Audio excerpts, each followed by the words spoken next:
There is one thing that you can always bet your life upon. People very often speak one thing but mean something else. That's why we must master the art of reading between the lines.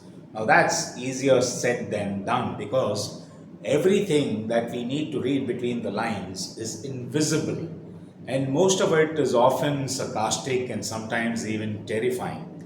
Like when your wife retorts, "Fine, do whatever you want," she means exactly the opposite of what she said.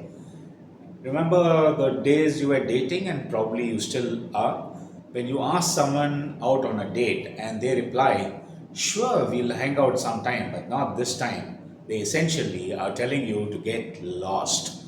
Then consider this scenario. You present yourself to your spouse and ask them, "How do I look?" And they take a long look at you and then say, "You look kind of interesting." Now, that interesting is not a compliment. It means go get changed before you show yourself like this in public. At work, it's even trickier. If your boss tells you in a meeting, by the way, that idea that you proposed, we'll talk about that later, okay? Now that means your idea is buried forever. Even a friend telling you, "I'm not so hungry, so you can have the last piece," might actually mean you do that and you are dead. They say that only 30 to 40% of communication is verbal, which means the remaining 60 to 70% is non-verbal. So we must train ourselves to read eye movements, eyebrow movements, nose wrinkles, frowns, smiles, hand gestures, feet shuffling, nods, shakes. My God, oh, this is going to get tougher.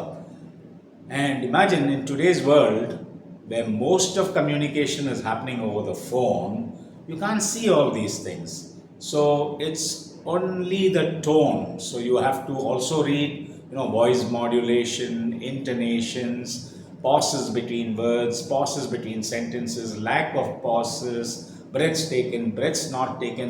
Oh my God, this is getting tougher and tougher. Everything spoken, written, or even acted could mean something different from what we understood. It's confusions galore. History tells us about so many different sarcastic comments and actions which meant something else. Marie Antoinette, when she said, "Let them eat cake," what she meant was, "Oh, they are dying of hunger, that's not my problem." Or you take Emperor Caligula, when he nominated his horse, Incitatus, to the Senate, he was implying, without actually saying it, "Why do we need politicians when any trained animal would do?" Now that's food for thought, isn't it? Every day when someone greets me with a "Hi, how are you?" I always respond, "I'm fine, thank you, how are you?" Now, this is automatic and standard, even though I might not be feeling so fine that day.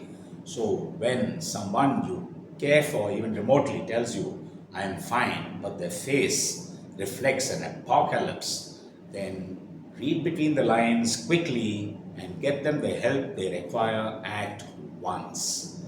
You have a great day. There's nothing to read between the lines there. Bye.